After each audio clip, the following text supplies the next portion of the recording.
Stream on? Good. What's that? Good.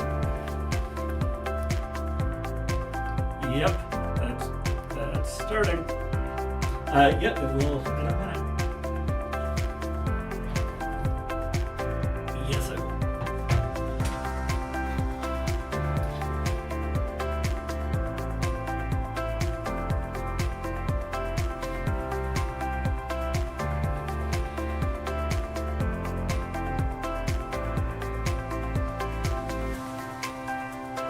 No, you'll just see this, and there will be some stuff added to the live stream, like names and stuff, as well as opening segment.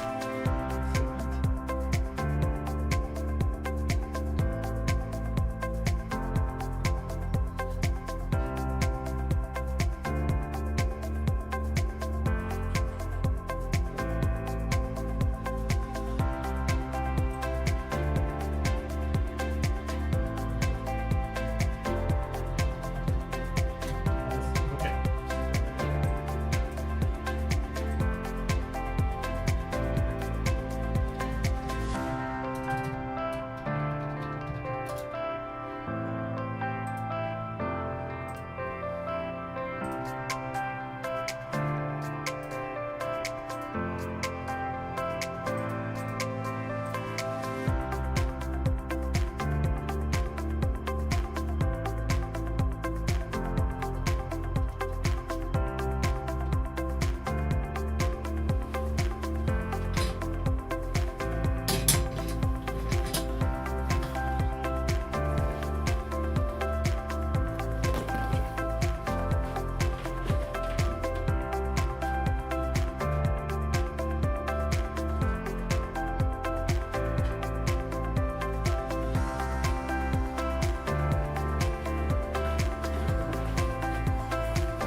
Yep, everybody, you can all see me okay?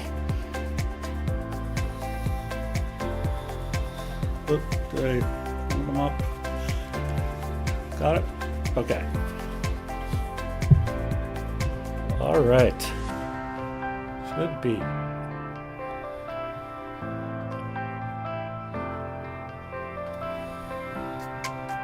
Yeah, or just mute yourself. You won't be visible. Yes.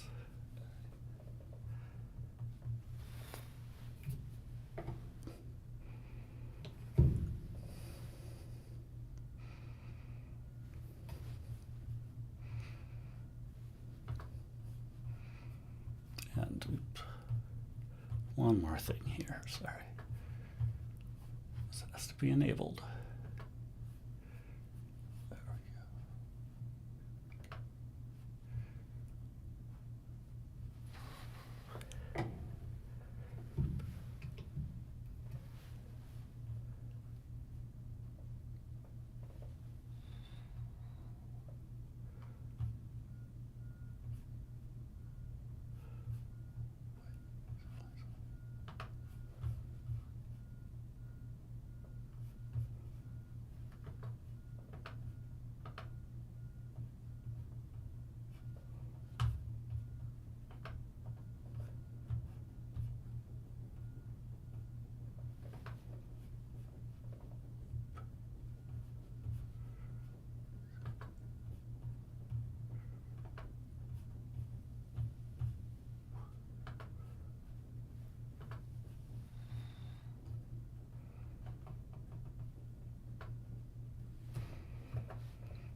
Hello, I'm Alex Tock, the director of the Tommy G. Thompson Center on Public Leadership. I want to welcome you to this event titled When in Rome, Learn to Lead, on ancient lessons on leadership and what we can learn from them today. We have an amazing set of panelists, and I don't want to hold things up, so let me introduce them. We have first Barry Strauss is the Corliss Page Dean Senior Fellow at the Hoover Institution and the Bryce and Edith M. Bomar Professor in Humanic Studies Emeritus at Cornell University. It's a recipient of the 2025 Bradley Prize. It has received fellowships and awards from the National Endowment for the Humanities, German Academic Exchange, and other institutions. He is a member of the American Academy of Sciences and Letters, a military historian with a focus on ancient Greece and Rome and their legacy. He is the author of 9 books on ancient history, several of them bestsellers, and author and co-editor of several others. His latest book, Jews versus Rome, 2 Centuries of Rebellion Against the World's Mightiest Empire, was released in 2025. Jeff Beneker is professor of classics at the Department of Classical and Ancient Near Eastern Studies and faculty director of the Chadbourne Residential College at the University of Wisconsin-Madison. His primary research interest is in Greco-Roman biography and historiography. He is the author of The Passionate Statesmen, Eros and Politics in Plutarch's Lives, and the translator of Plutarch's essays on politics and pedagogy. With Craig Gilborn, he has produced editions and translations. And he's the editor of The Discourse of Marriage in the Greco-Roman World and Plutarch's Unexpected Silences. At Wisconsin, he teaches Greek language and literature, classical mythology, Greco-Roman religion, and Greek civilization. Finally, Carrie Seal is Associate Professor of Classics at the University of Wisconsin-Davis. His work focuses on Latin literature, especially ancient ethics and political thought, and the reception in modernity. He is the author of Philosophy and Community and Seneca's Prose. He is also published on Roman poetry and Stoic moral theory, and is currently working on a study of Roman ideas of statesmanship. At UC Davis, he teaches Greek and Latin language courses, as well as classes on culture and history of Mediterranean antiquity, with particular attention to development of moral and political ideas. So welcome, all of you.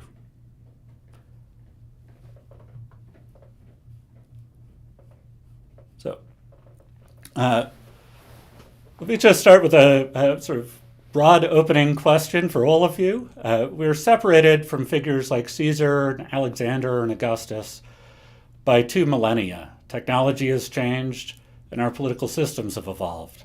Why do you think we are still so obsessed with these specific leaders? Is it that human nature doesn't change, or is it that the fundamental problems of leadership remain the same? Barry, why don't I start with you, if you're willing?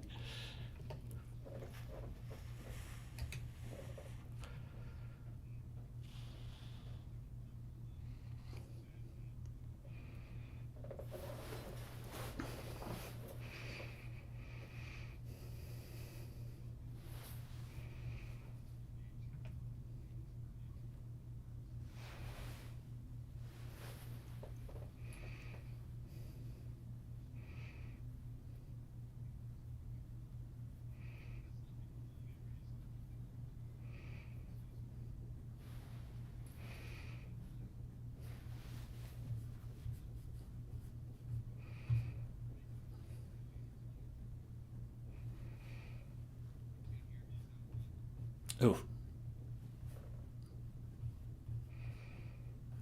let me. Yeah, that might be on the live stream. I'm sorry.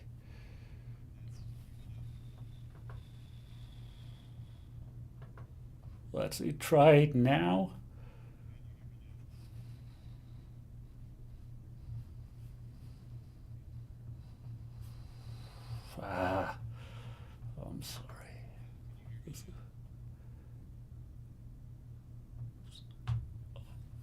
Be yes.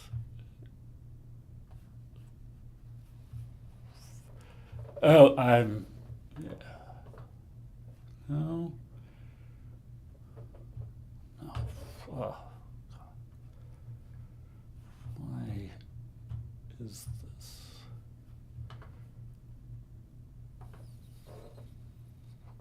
Audio capture. Yeah.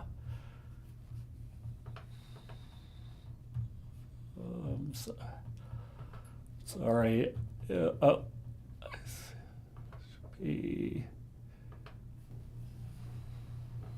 Let's see. Try now.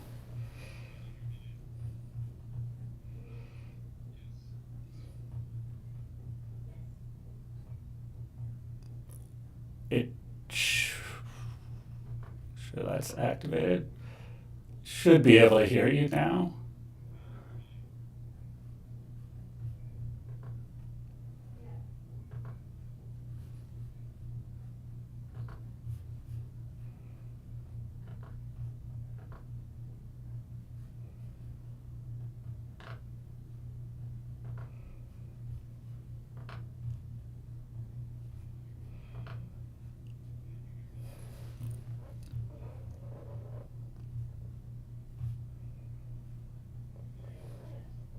Is there?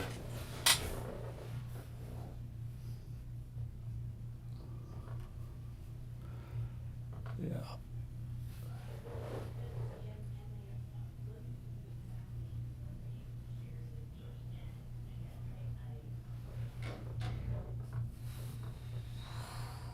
How is this?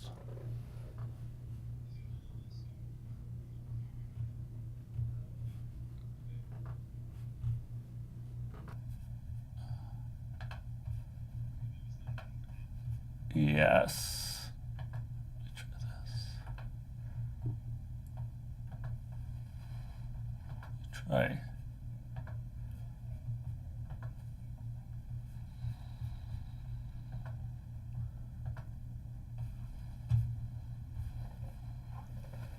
Barry, can you say something? Yeah, testing 1, 2, 3. Can you hear that? Ruth, were you able to hear that on the live stream? Okay. All right. I think we can hear you now, Barry. We're back in business? Yes. Okay, good. All right. Yes. Want me to redo my spiel? If you don't mind. I don't mind. So the question is, why are we still so interested in figures like Caesar and Alexander who lived so long ago? And I'd give a two-part answer. One is quoting Clausewitz, the character of war changes, but the nature of war does not. I think that's the same about leadership. The character of leadership changes, the details, the technology change, but the nature of leadership does not change. And secondly, the dirty secret of our age is that we really like heroes. We like larger than life figures. We are uncomfortable with choosing those of our own day. And it is safe to go back to people so long ago, especially when the ancient sources have no qualms about telling great stories, and they do tell great stories, sometimes too great stories, because we can't be sure that they're true or not, but they are irresistible. So there we are. All right. Jeff or Carrie, do you have anything to add? I might weigh in, Carrie, if you don't mind. I'd like to use character in a slightly different way. I appreciate everything Barry said, but one of the things that the ancient people do in the ancient world is they look at leadership as a question of character, of individual character as well, and that's something that we can still do today as well. So the character of an Alexander, the individual personal qualities that made him a great leader, are things that we could still examine and think about as a model for our modern leaders, or sometimes a positive model, sometimes a negative model. But nonetheless, by reducing it to the learning, the background, and the character of individual leaders, we can make them models in many different situations, the past and the present. All right. Yeah, I don't have really much to add to what Barry and Jeff said. Just to maybe phrase Jeff's point in a different or additional way.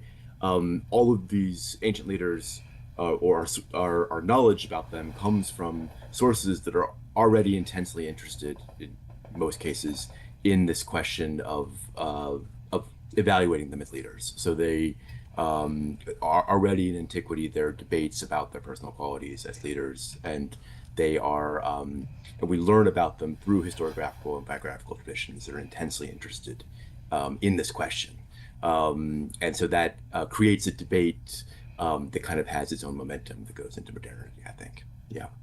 All right. Yeah, thank you all. And to those viewing, apologies for the audio difficulties earlier. I think we should be okay now.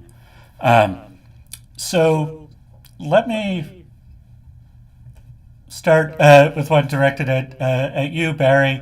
So in the heat of battle, leaders have to make split-second decisions with imperfect information. What does the historical record tell us about how the best commanders handled the fog of war, and how can modern leaders apply that composure today? Great question. I think that you can't handle the fog of war and need to make split-second decisions without training. Training of the leadership, training of the leader himself, and training of your soldiers. So, for example, Alexander, on the eve of the Battle of Issus, this was against the Persian Emperor Darius and his army. Alexander discovered that he was cut off. He'd been cut off from his supply train. And far from panicking, Alexander thought this is a great opportunity, because it actually means we're going to fight the battle in terrain that is more favorable to me than might have been. Alexander was someone who all his life, basically spent his life on horseback. He was used to moving quickly and had no trouble doing that. It only remained for him to turn to his troops and convince them that they had nothing to worry about and that the enemy had played into their hand. Another case is Caesar in Gaul at the Battle of the Sabas River in, I believe, 57 BCE, so a couple of centuries after Alexander. His men are ambushed. They're suddenly attacked by the enemy. And the way Caesar tells the story, he was equal to the task. He was able to do everything at once, but he gives credit to his men. It's the fact that they had been trained to meet emergencies that kept them from panicking and it allowed them to turn around. So I would say that training for precisely this is essential for dealing with these kind of crises. All right, thank you. Jeff or Carrie, do you have anything you want to add specifically to that? All right. So let me turn to you, Jeff. So Plutarch was very interested in character. In the ancient view, in Plutarch's view, could somebody be a bad person, a bad human being, but a good leader? How much did they weigh personal virtue compared to competence? And how should we view that today? I think the short answer, it's a good question, and I think the short answer that Plutarch would give you is no. You can't be a bad person and a good leader. And the question is, what do you define? What is a bad person and what is a good leader? I think Plutarch would give you an example. You can't run your household poorly, for example, and then run the city well. You can't be a poor leader of in a city and then go on to lead an empire well. And so what you do on the small scale and what you do in your personal life is evidence for how you're going to react on the larger stage. And oftentimes that larger stage becomes something like a crucible. You might be able to get away with being a bad man, having character flaws, maybe such as fear or greed or selfishness, that you can cover up and you can run a successful household or a successful enough household or whatever it is. But under the crucible, some of the examples like Barry was giving, when things are really important, whatever weaknesses you have will show. Plutarch talks about them as like cracks in pots, that you don't really see them until you fill them up with something, and then the cracks show, and that's oftentimes where leaders begin to fail, when they go beyond their competence, and they go beyond, and again going back to character, what their character will allow them to do, and to do well. And so something about the question of virtue versus technical competence, Plutarch, and this might be different for other ancient authors, and I'd be interested to hear, doesn't really talk about technical competence so much as individual character. So he doesn't say, for example, you need to go to get a master's degree in economics to be a good leader of the city. He doesn't worry about that so much, economic policy or foreign policy and things. He focuses more on the way you're going to go about leading the city, and that's really demonstrated or foreshadowed by how you're leading yourself and taking care of yourself. So he doesn't write much about technical competence. He does talk about on-the-job training. He doesn't expect you to just emerge as the leader of a city or whatever level you're at,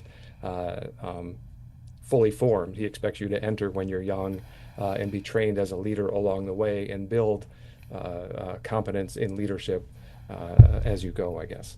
But I'd be interested to hear if other ancient authors are talking about, where to learn economics, where to learn foreign policy and things like that. Yeah, so Barry or Carrie, do you have anything you want to add to that? Sure. No, I think those are excellent points. And I would agree that ancient authors in general put more emphasis on character than on credentials, which is in some ways refreshing and a welcome change to our society, where we suffer from credentialitis. On the other hand, you often got incompetents who really didn't have any experience. So in the Roman military, there's one general of whom it was said he knew more about dancing than he did about making war. And maybe that's an extreme case, but there are quite a few who really don't know what they're doing, and there's on-the-job training would be great, but they don't even get that. So it'd be nice to strike a balance. Well, thank you. Yeah. So Carrie, let me turn to you. You've written on Seneca. Seneca had the unenviable job of advising Nero. This is a situation many modern professionals probably recognize, having to manage a volatile or unethical boss. So what does Roman philosophy and Seneca teach us about managing up or maintaining one's integrity when the leadership above you is flawed? Yeah, well, thank you. That's a great question. I think that it has to be said at the outset that Seneca's record in sort of managing up with regard to Nero is not really wholly inspiring, and as he would probably himself acknowledge, ultimately. Seneca is according to our sources very influential in the initial years of Nero's reign, becomes progressively more sort of marginalized, and ultimately in 62, with the death of his associate Burrus, the Praetorian prefect, is ultimately obliged to withdraw from public life. We do have a really interesting treatise that probably represents Seneca's most comprehensive literary effort to sort of manage up with regard to Nero, the De Clementia, or on clemency, on mercy. And I think that maybe a lesson that we can extract from this for people faced with the kind of problem that Seneca is dealing with is that one strategy that is really helpful is to kind of reframe things that the unstable or mercurial or unethical boss wants in terms that are more constructive. So in the opening of Seneca's De Clementia, Seneca talks about about the power that Nero enjoys, but there is a kind of subtle reframing of power and glory, like what Nero presumably is interested in, as being in fact a form of responsibility for the world. I think that figuring out what it is that this supervisor wants, and trying to see what in the repertoire of things that are actually desirable is sort of most proximate to that thing that the supervisor wants, and trying to find some way of building a conceptual bridge between the two might be the closest thing that Seneca has to an answer. But again, I do think it has to be said that for Seneca, I think ultimately we see this in his later writings, especially in the moral epistles, and we also see this in the treatises that he addressed to other high-ranking civil servants, who are often the addressees of his works of moral philosophy. That the answer, I think Seneca would say, ultimately has to be a detachment acquired through philosophy from the whole scale of values presupposed by this corrupt organization that you're embedded in. And that really is going to be the only kind of security that you get when faced with a Nero. Yeah, thank you. Interesting. So, Jeff or Barry, do you have anything you want to add from other ancient perspectives or otherwise? No. All right. Fascinating stuff. Fascinating. All right. Well, let me turn to you, Barry, then. Maybe a different challenge. Caesar was a genius in many ways, but failed to see the conspiracy formed right under his nose. In modern terms, like why did he not see that? Why do highly successful leaders lose touch with the mood in the room? Is it hubris? Is it something else? Could he have foreseen that better? And what can we learn from that today? Yeah, it's a great question.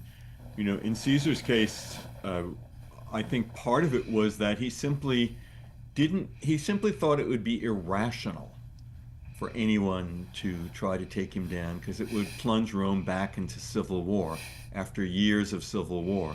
He saw and got warnings of conspiracy around him, but he didn't take it all that seriously because he thought it would be irrational. That's one factor. Second factor is that, yes, he was arrogant and he was a soldier.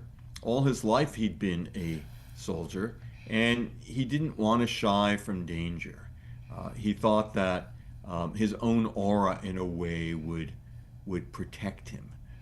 And the third thing is that Caesar was not a healthy man. At this point in his life, he was suffering from either epilepsy or a series of mini strokes. And it's possible, this is speculative, but it's possible that also blinded him to what was going on.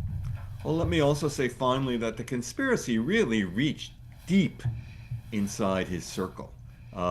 It's not just the famous Brutus and Cassius or Shakespeare who were in on the conspiracy, who after all had been his enemies earlier on, but a guy who doesn't really appear in Shakespeare named Decimus Brutus, who is one of Caesar's closest aides. He's in on the conspiracy as well. When the conspiracy reaches that deep inside, then it's hard, really hard to see.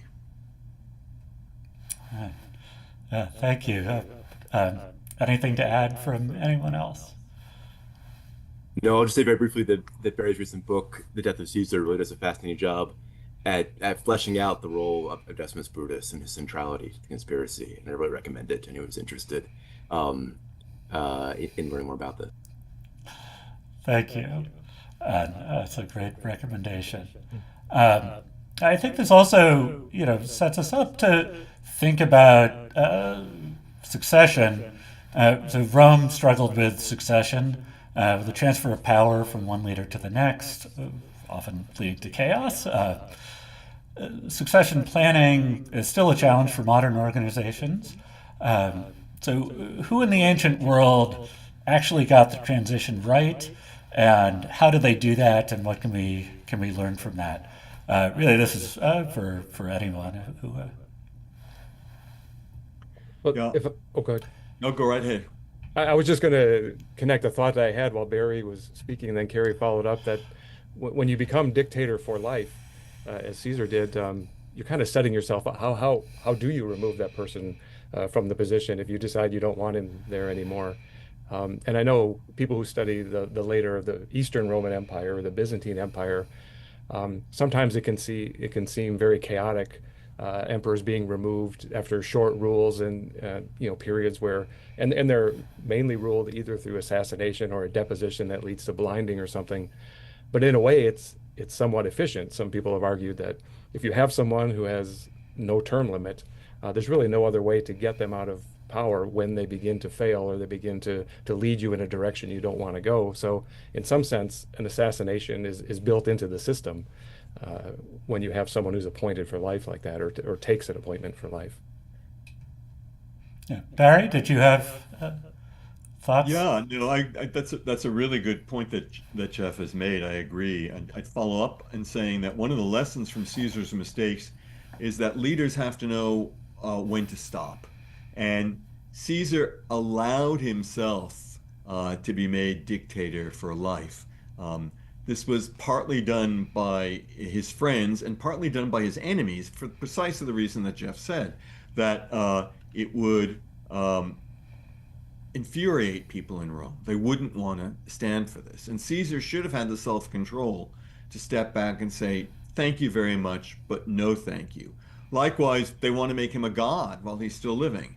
And he needed to step back from that as well. But I think that power had gone to his head in many ways. So there is a lesson for leaders, don't believe your own hype. Know when to step back.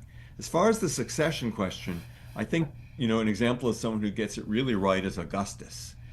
And he chooses a successor who is going to carry on the mission of this new dynasty and new system of government that he has created. So how does he do it right? Well, the first thing he does is he lives a very long time, and that's very useful if you're in power for a long time and you can set up the chess pieces the way you want. The second thing you have to do is you have to be ruthless. Ruthless not just with others, but with yourself. Augustus really wanted someone of his blood, a blood descendant, to succeed him. But all his attempts to do that failed. All the lineal descendants who existed died one way or another. And so he was forced to turn to somebody who he really didn't like and didn't want to succeed him. And that was his adopted son, his stepson, Tiberius. And Augustus was ruthless and disciplined enough to accept that, even though he knew it was not what he wanted, but that he was understood that was the only way to continue the dynasty. The other ruthless thing he did, of course, was force Tiberius to divorce his wife, who he loved, and forced his daughter, who had been widowed, to marry Tiberius, whom she had no interest in marrying. It did not go well, but Augustus was absolutely convinced this was necessary to continue the dynasty. So it's hard sometimes to choose the right successor, but it succeeded. It was a great success, and the dynasty continued for a long time. Yeah, one thing that I would add that is kind of an extension of what Jeff and Barry said is that the kind of traditional answer that you get about to this question about who got succession right, going back at least to Gibbon, right, is this period of the so-called five good emperors or the adoptive emperors, right? So it's Nerva, Trajan, Hadrian, Antoninus Pius, and Marcus Aurelius, and this is an extended period throughout most of the second century CE in which emperors chose their successors who were sometimes distant relatives, but were not sort of proximate in blood. And the traditional narrative is that then Marcus Aurelius, for all of his other strengths as the emperor, makes the fatal blunder, breaking this pattern, and is succeeded by his son Commodus, who is terrible. And I think, and obviously, this narrative is to some extent an oversimplification. Not everything bad that happened towards the end of the second century CE is Commodus's fault, although probably he didn't help matters.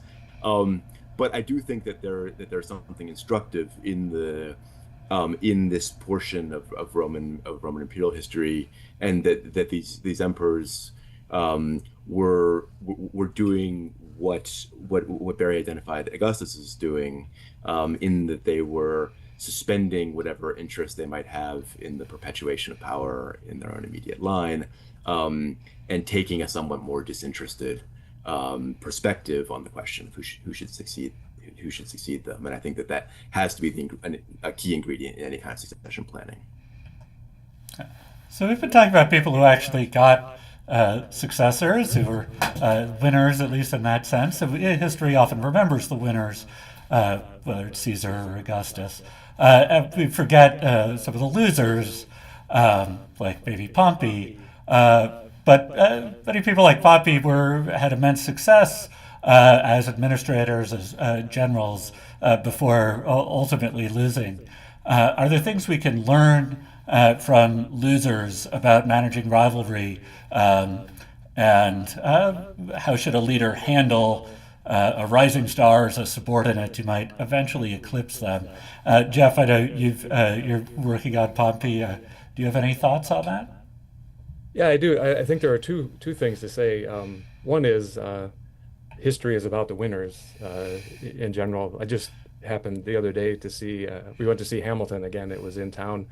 And, there's Hamilton and Aaron Burr. And the play itself, musical itself, makes the point about it really matters who writes the story afterward. And so Caesar, with all his success, living longer than Pompey, they both die in situations related directly to their rivalry, I think.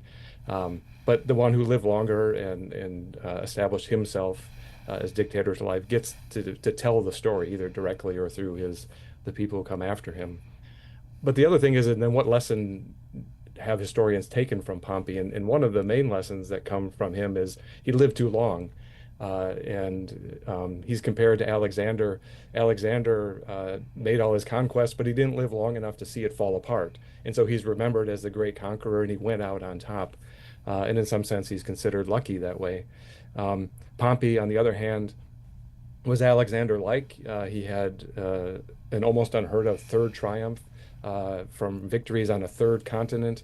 And when he came back to Rome, several historians, Greek and Roman, say he would have been lucky to have died at that point and gone out on top like an Alexander.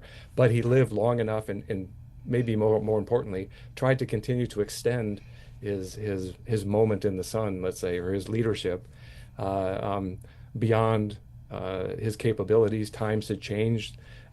He was holding on to the past, let's say, and people who are living well into the future, say a Plutarch, can see that Rome is moving from republic to monarchy, or at least that's how it looks from their perspective. And so in their story, Pompey becomes the one who's holding back progress as he gets older, whereas Caesar becomes the one who's breaking down the barriers and moving Rome, preparing the way for Augustus. And Augustus, because he was so successful, was clearly the way Rome was supposed to be going, right, towards the Principate, towards monarchy. And for 2,000 or for 1,000 years, at least after that, the Romans see it as that way. The Republic becomes sort of a time off the rails, but Augustus brought them back to monarchy where they should be. And so Pompey becomes the thing that's moved aside in that story, in that history as it's told over and over. But you could connect that at a lower level to an essay Plutarch wrote on older men in politics, and Cicero wrote about this too very eloquently. One important thing in general, at whatever level you are, you need to know when it's time to step aside, and especially if you're mentoring young leaders, bringing them along, you need to give them an arena to operate in. You can't continue to dominate the arena and expect a younger generation to come along and be able to be leaders. So you need to bring them along and then voluntarily move aside. And of course, this is very difficult for humans, I guess, of all generations, right? To have power and then voluntarily let go of it. And that might just close the loop on Caesar. The only way to get power away from Caesar was going to be to assassinate him, to kill him. And Plutarch would warn you, wherever you are, a middle-level manager or the leader of a country, you need to know when you've done enough and it's time for other people to step in and carry the organization in a new direction. Thank you. I was just going to ask if anybody wanted to add something. It was a very quick comment just to get in a commercial for my favorite text. If anyone in the audience is interested in this figure of Pompey, I think this is the sort of most psychologically subtle portrait of Pompey that really brings out a lot of the complexities that Jeff mentioned in his great comment just now, is in Lucan's Bellum Civile, Civil War, which is an epic poem of the time of Nero, actually written by Seneca's nephew, on the civil war between Caesar and Pompey, and Lucan is sympathetic to Pompey, arguably, but by no means uncritical. And his character sketch of Pompey does a great job of bringing out Pompey's greatness, but also some of the inflexibility and attachment to the past that Jeff was just talking about. So, Kay, let me shift gears a little bit, but ask you. So Stoicism has seen kind of a revival, particularly in the tech world, business executives in recent times. Are modern leaders getting Stoicism right? Are there misconceptions about what it means? And how much relevance does that philosophy have for leadership today?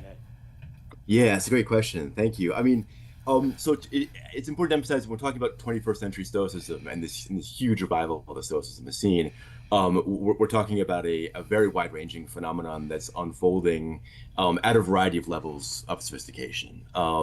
There's everything from very very careful and well-informed popularizations written by leading scholars of Stoicism, through a variety of intermediate levels, all the way down to sort of TikTok sound bites about like sort of Stoic life hacks, right? And so that makes it difficult to generalize about this phenomenon. But I should say that even at the level of sort of life hacks, it's not clear that this movement is really being false to ancient Stoicism.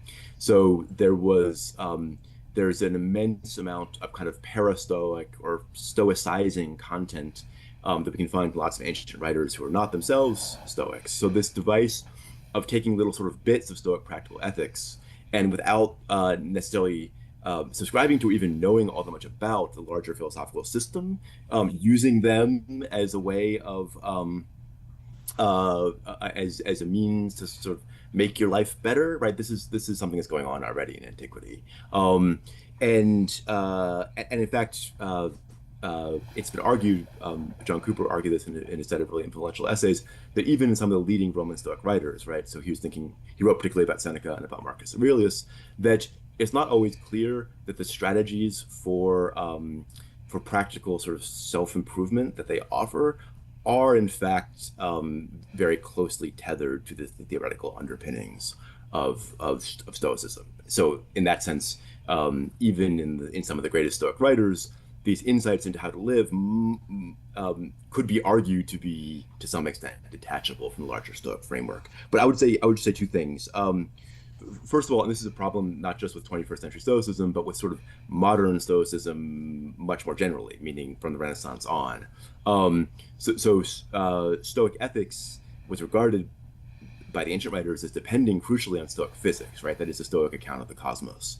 And it's not, it remains, I think, an unsettled question to what extent you can really derive full benefit from Stoic ethics if you don't subscribe to the Stoic view of the cosmos as sort of providentially organized. And I think that's the problem that lots of writers interested in Stoicism, from Montaigne on, have confronted in a variety of different ways. The second thing I would just say briefly is that it's not clear that even at the level of practice, right, even if you're just thinking about what immediate practical benefits in worldly terms you can get from Stoicism, it's not clear to me that you can get those benefits without a sort of deeper subscription to some of the principles of Stoicism. So, for instance, lots of contemporary Stoic or Stoicizing writers would say that you're going to do better at your job if you apply some of these Stoic principles of detachment.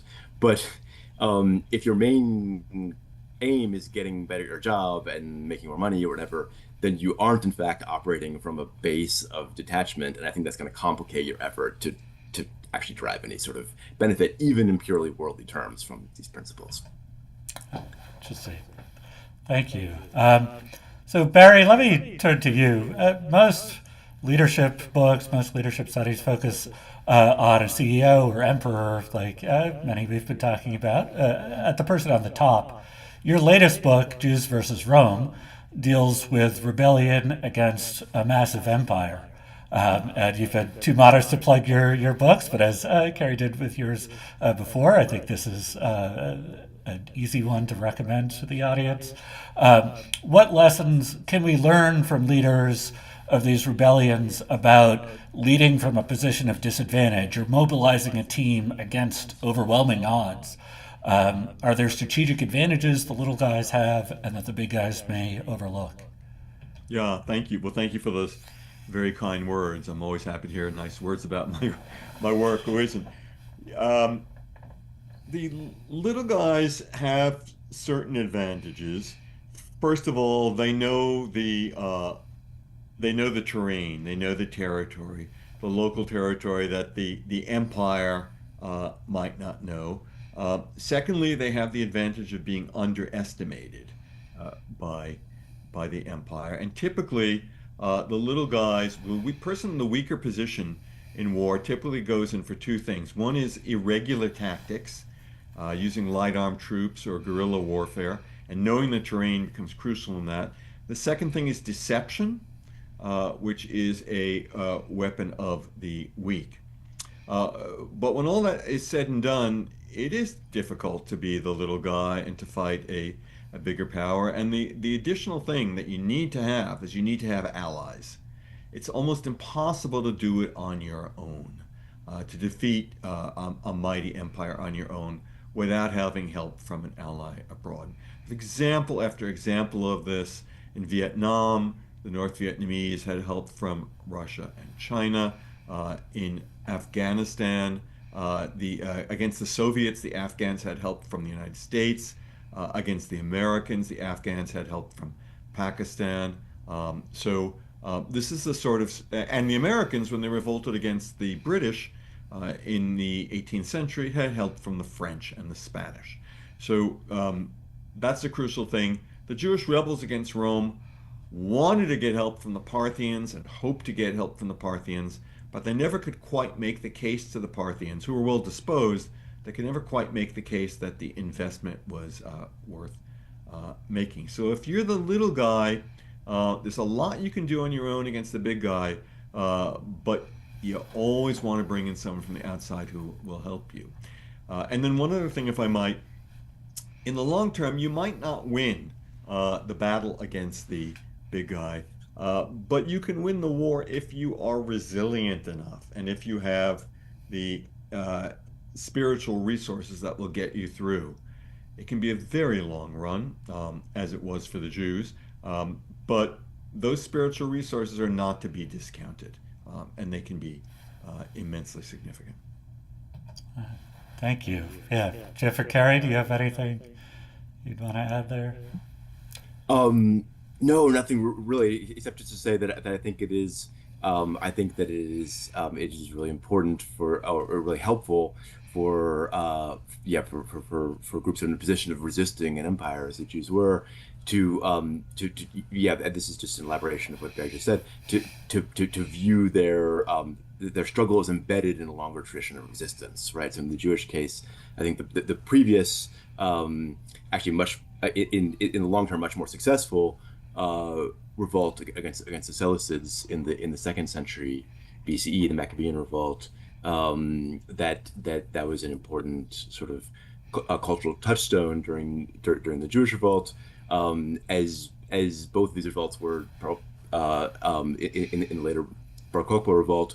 So anything that can be done to generate a kind of tradition of resistance and a culture of resistance, I think is really important in building the kind of cohesiveness and morale whose importance Barry is just stressing. Yeah. Thank you. Yeah. So let me ask a sort of open question for any of you. Ancient leaders didn't have live streams like this or social media or even television or radio. They had to persuade in person or maybe in writing. What made somebody like Caesar or Cicero such effective communicators? And are those types of skills that they had still relevant today, or has technology made this a whole new ballgame? I'll start. Sure. I mean, practice helps and education. So you don't get to be a great speaker in ancient Greece or Rome just because you snap your fingers and say, I'll now be a great orator. You have to practice, you have to be educated. And the education of the ancient world emphasized oratorical skills and communication skills. I think they're still important today, but sometimes more important than giving a speech is a slogan, an ability to catch people's attention. It wasn't all entirely different in antiquity. When you think about Caesar, for instance, who was a great orator and a great writer, a great communicator, but he also said, Veni, vidi, vici, I came, I saw, I conquered. Just a brilliant slogan and a brilliant way to capture the power of Caesar and what he was offering. So, in this era of short attention span that we're in now, that's a lesson that's worth taking to heart. Interesting. Yeah, Carrie, please. Yeah, no, I think that's totally right. And the only thing I would add is that these is it technological change can work in both directions. I think there was a long period from, say, the inventing of the printing press until quite recently when you could say that technology had to some extent reduced the importance of oral communication, the sort of political salience of oral communication. I think in the 21st century, as we have, for better or for worse, turned sort of back towards an oral culture in a lot of ways. I think that the kind of skills that Caesar and Cicero, spent a lot of time developing, as Barry just said, have become more important than I think they have been for hundreds of years. Yeah. Interesting. Thank you. So we've talked about how leaders speak.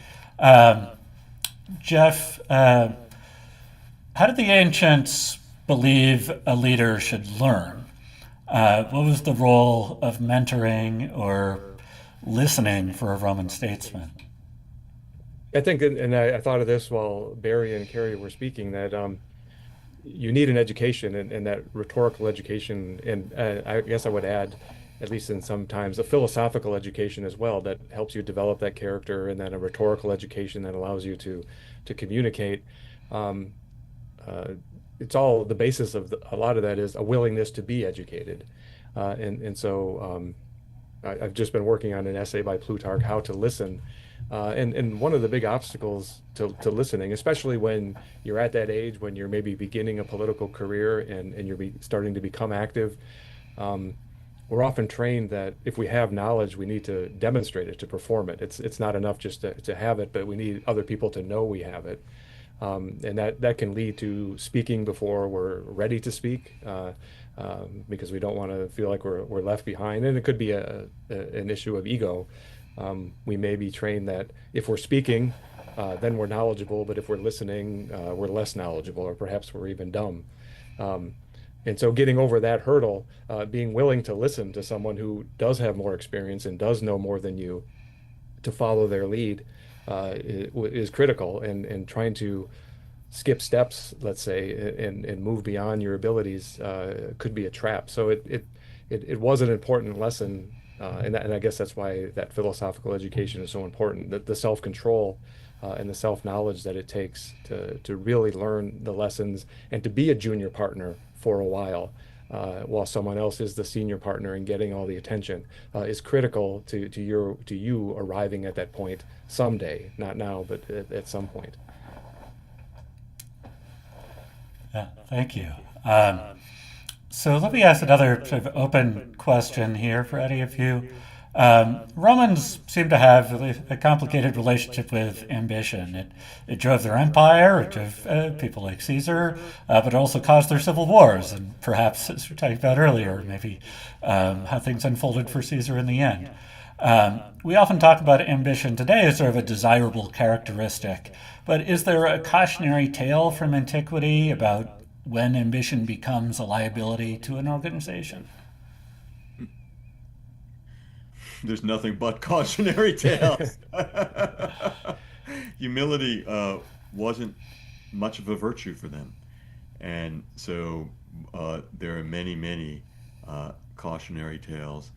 When the Roman Republic is working best, say in the Middle Republic, then you get generals like Scipio Africanus who are willing to concede to the Senate, or maybe they don't really have any choice. They have to concede to the Senate. And the Senate collective leadership has the power to make sure that a Scipio doesn't turn into a Caesar.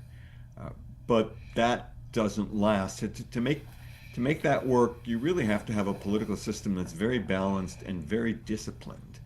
And the Romans lose that balance and they lose that discipline because, to be very reductive, success spoils them. They become too wealthy. The system becomes too unbalanced.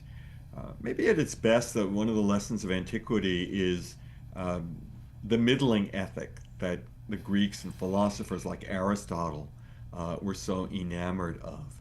When Athenian democracy, for instance, works at its best, there is this just large group of middle class citizens, somewhat misleading term, but citizens of middling wealth who are able to strike a balance and to make sure that the ship doesn't go adrift in either direction, not too much in the direction of the rich, not too much in the direction of the very poor, and adheres to the middle.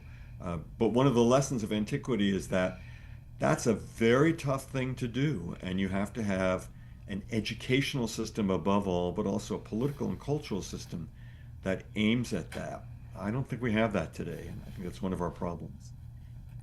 Interesting. Jeff or Carrie, do you want to add anything?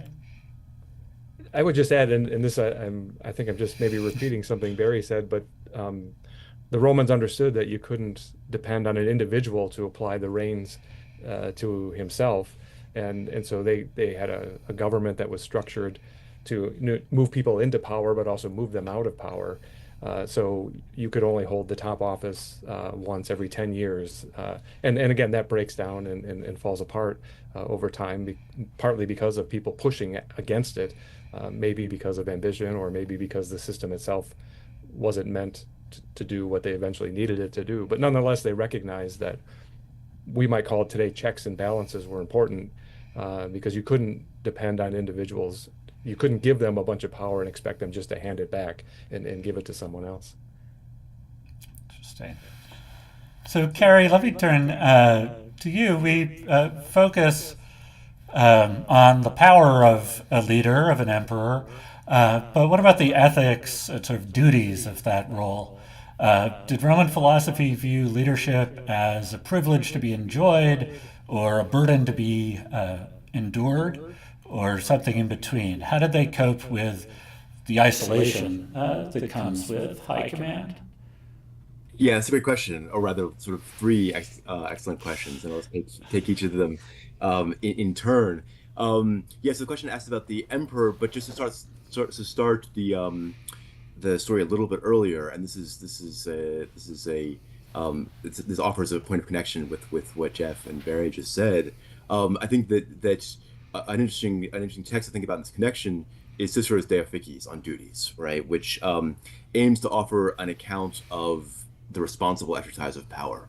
So not responsible in the sort of liberal sense of grounded in the consent of the governed, but rather responsible in the sense of resting on a self-imposed ethical code of philosophical derivation. And I think that, and this text has been interpreted, I think rightly, as a response to this crisis of ambition in the late Republic that Barry and Jeff were just talking about, and a recognition that the kind of institutional constraints that Jeff just mentioned had become insufficient to contain ambition. And so you could see Cicero's efforts here as a kind of pivot to a different kind of constraint on ambition, a self-imposed constraint on ambition, and this is an increasingly prominent theme in the empire, and maybe again I think the key text here is Seneca's De Clementia that I just mentioned, which offers a kind of code of conduct for the emperor again, like building on late Republican precedent, not just Cicero's De Officiis, but also the emphasis on clementia, on mercy, as the defining characteristic of a good, all-powerful leader. This is a theme in Caesar's self-presentation, both in his account of the Civil War and elsewhere. And it's also a theme in the speeches that Cicero delivers during the period of Caesar's dictatorship in Rome. This question about the isolation of power is a really interesting one, and I think to some extent we need to engage in some imaginative reconstruction to think about what the experience of being emperor would have been like. And one of the very best efforts that I know of in this regard is John Williams' novel Augustus, which was published in the early 70s, won the National Book Award in 1973, and then kind of vanished into obscurity until there was a kind of a John Williams revival recently, and the book was reissued by the New York Review of Books classics series with a really nice introduction by Daniel Mendelsohn. And this, you could take issue with some of the from a historical perspective with some of the choices that Williams makes in the book, but I think it conveys better than any other modern effort I know the sort of really terrible isolation that the imperial office involved, and some of the terrible choices that Augustus had to make. And I think that the adjective that Barry applied to Augustus earlier, ruthless, right, in thinking about his succession choices, I think Williams does an excellent job of showing that ruthlessness in action and the personal cost to Augustus. I should also say that we do have a pretty extensive first-person reflection on being emperor in Marcus Aurelius's Meditations, and the picture that they offer of Marcus's life and of the imperial responsibilities is pretty grim. But I think that it is mitigated, at least partially, by this sense that Marcus gives, grounded in Stoic philosophy, of the sort of interconnection of all human beings, and of his office, as lonely and isolating as it is, as in a sense having an ordained cosmic role of serving the people that he rules. And I think that this is an element that to some extent mitigates the bleakness and isolation that the picture Marcus gives of the emperor's life.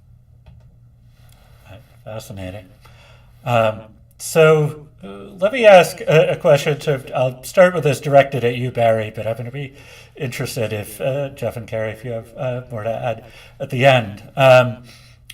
Do ancient leaders in ancient history support a great man theory of history? That is, that history is shaped by sort of unique geniuses, key figures, or were they more a product of their times and of their teams and circumstances, and we give them too much credit?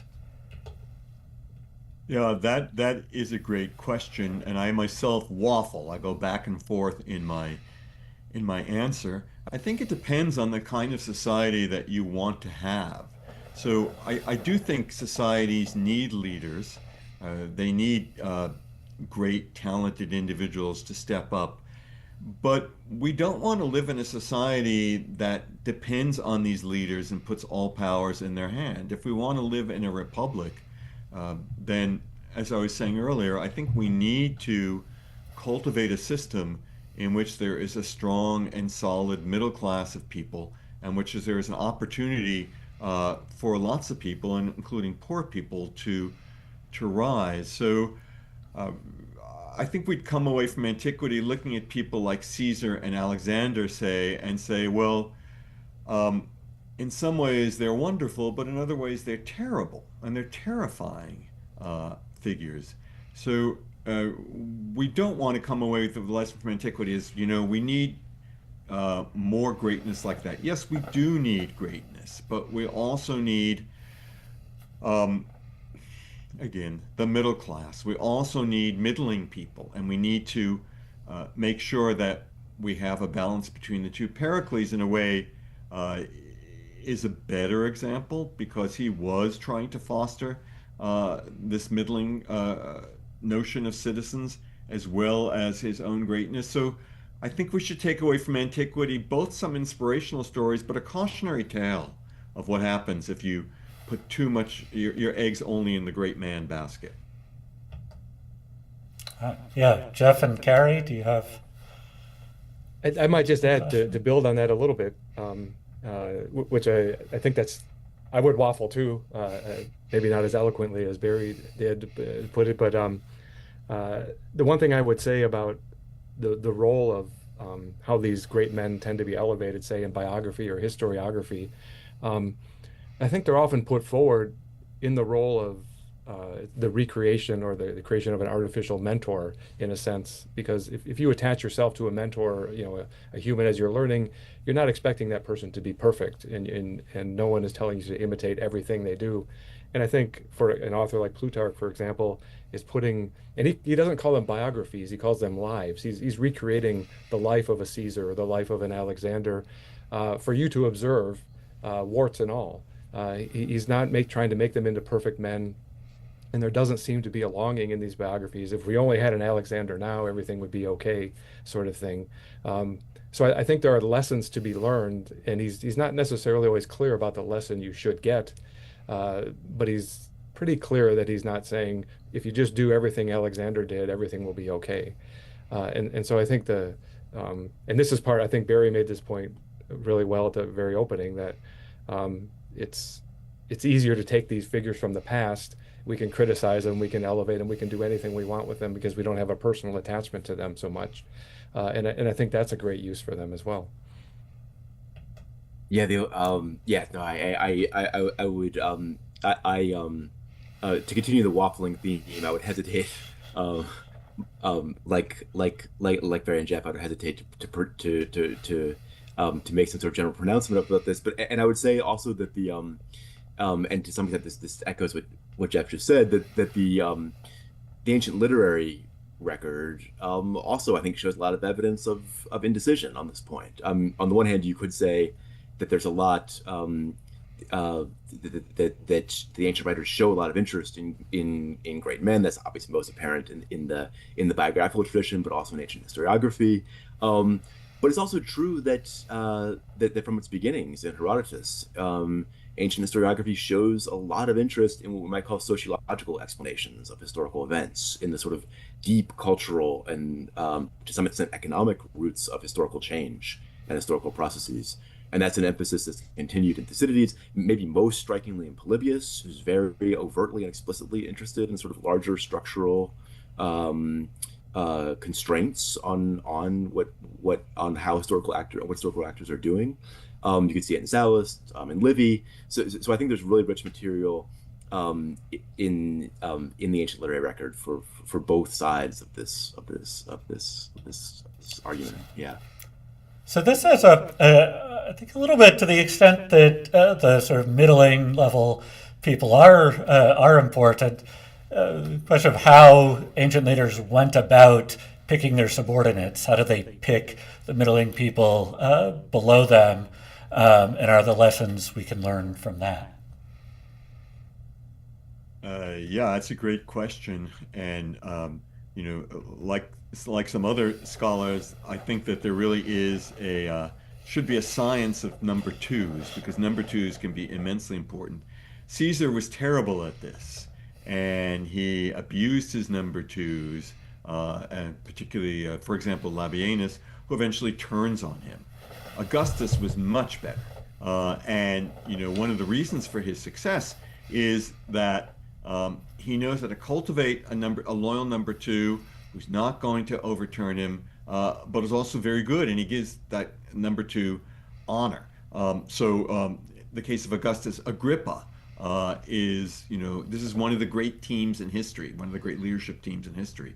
Augustus really depended on Agrippa for military and diplomatic missions and for military leadership. Augustus was not a great general, whereas his friend Marcus Agrippa really was. So choosing the right number two, cultivating that person, not squashing that person with your own ego, but knowing how to make room for that person is a real art, and it's something that successful leaders have to know how to practice. Interesting. Thank you. So we're getting towards the end, so let me close with a question for all of you, and I'll start with you, Carrie. But then, Jeff and Barry, curious for your answers after this. If every person in this audience could adopt just one habit or principle from an ancient leader to use in their work tomorrow morning, what would you recommend they do or adopt? Well, I think a lot of the sort of Stoic principles that bear on leadership are sort of most sort of crisply formulated by Epictetus in this distinction that he draws with sort of with a clarity that's really helpful, I think, between what is epimene, what's up to us, what's within our control, and what's what's not within our control. And I think that this is a simple test. I think it takes a lot of experience and discernment and wisdom to correctly sort things into these two categories. But I think that the exercise of trying to make that distinction is an enormously salutary one in a variety of contexts. And in particular, I think that properly applied, it can result in the kind of detachment that I think the Stoics in particular, but also a variety of ancient writers on leadership, thought was perhaps ironically a really key ingredient in getting the kind of results you want, is being to some extent detached from outcomes. And I think Epictetus' simple test focuses us on what is actually within our control in a way that can promote that kind of detachment. Thank you. Jeff, what would you recommend? I think having read several of Plutarch's essays on leadership, I think maybe he also had something of a simple test. If the decisions you're making or the actions you're taking are benefiting your city or your organization first and foremost, then you're probably going in the right direction. But if you're making decisions and taking actions that are promoting you, maybe at the expense of your city or at the expense of other people, and especially of your number two or the middling people, then you should think again, perhaps. And so a fairly simple test is who's first and foremost in your mind? Is it your career, or is it the organization or the people that you're supposed to be leading? All right, thank you. And Barry, I'll turn to you. What would your recommendation be? Well, those are great points. I'll give a humble example. My recommendation would be to think of Hannibal. Hannibal as a general. One of the things that he famously did was when they were out on campaign, he would sleep outdoors on the ground with his troops. He would not go into a luxurious tent for a general or in a house, but he would be suffering along with his men and setting an example. So my lesson for leaders is that you need to experience what the people you are leading experience. You need to be with them and not remove yourself and not to put yourself above them. So that would be my suggestion. All right, thank you. Great suggestions and fascinating discussion. I wish I could ask you things all day here, but I think we'll have to end it here. On behalf of the Tommy G. Thompson Center on Public Leadership, I want to thank all of you for watching, to Barry, Jeff, and Carrie for participating in this fascinating discussion. They all have books that I would recommend reading if you'd like to know more about their work on many aspects of this. And a recording of this live stream will be available on the Thompson Center website if you'd like to view it later or share it with anyone else. So thank you again for joining us, and have a great day. Thank you, Alex. Thank you. Yeah, thank you.